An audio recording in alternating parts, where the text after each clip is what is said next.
All right, Knicks fans, we need to talk because there's a number floating around right now that should make every single one of you sit up straight. Josh Hart just became eligible to sign a contract extension, and on paper, that extension could be worth up to $131 million over 4 years. Let that sink in for a second. That's the ceiling. That's the max.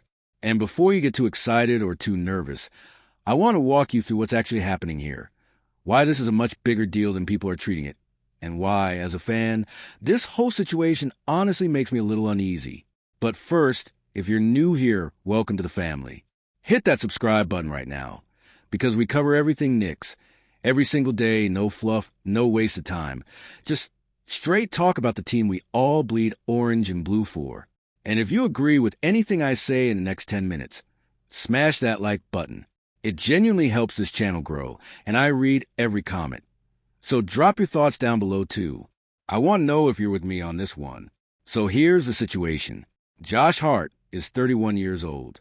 He's coming off a title run. He's a fan favorite, a hustle guy, a guy who does the little things that don't show up in the box score, but absolutely show up on the scoreboard. And now he's in position to cash in.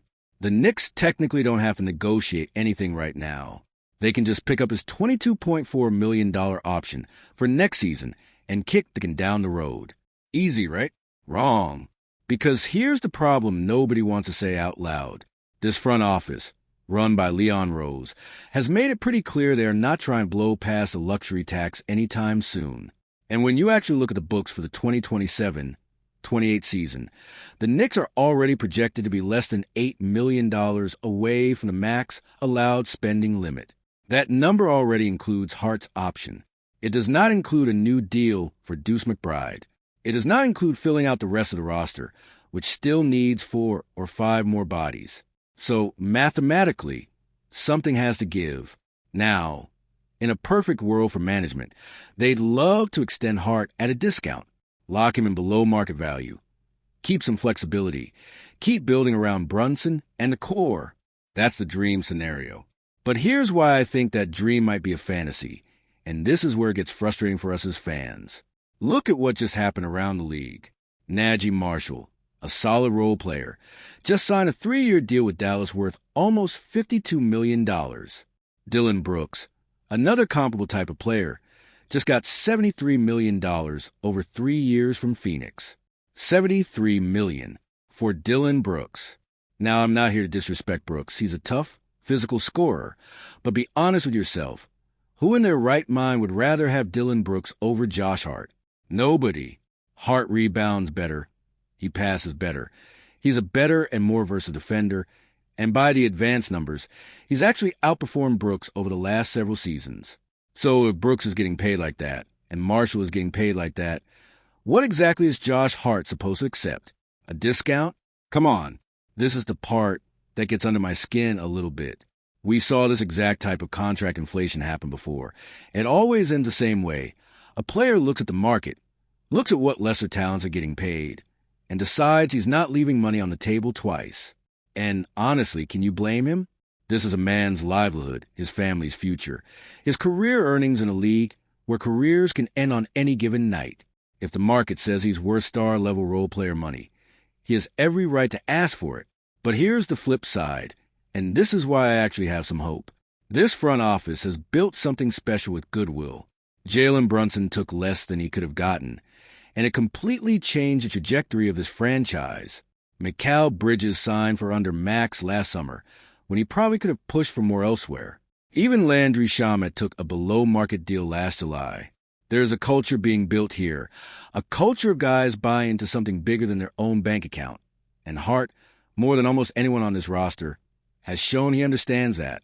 He already did this once before, back in 2023, when he opted into a smaller deal and extended off of it, which is literally what gave the front office a room to go out and sign Dante DiVincenzo. So the guy has receipts. He's proven he'll take care of this team.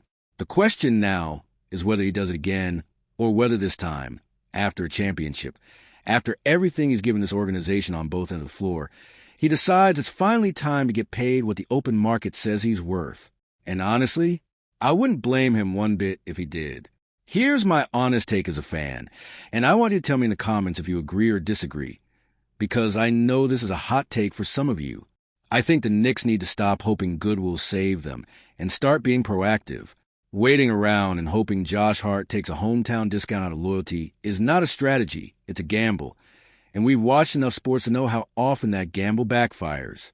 If this front office really values what Hart brings to this locker room, to this defense, to this culture, they need to be willing to actually pay for it, even if it means getting a little uncomfortable near the tax line. Championship windows do not stay open forever, and penny pinching your way out of a title window because you're scared of a repeater tax bill is, in my opinion, the single fastest way to blow up something special. So, which is it going to be? Does Josh Hart run it back with the Knicks on a below-market deal because he believes in what's being built here? Or does he look at Dillon Brooks getting $73 million and decide it's finally his turn to eat? I genuinely don't know the answer, and honestly, that uncertainty is what makes this whole storyline one of the most important subplots of the Knicks offseason.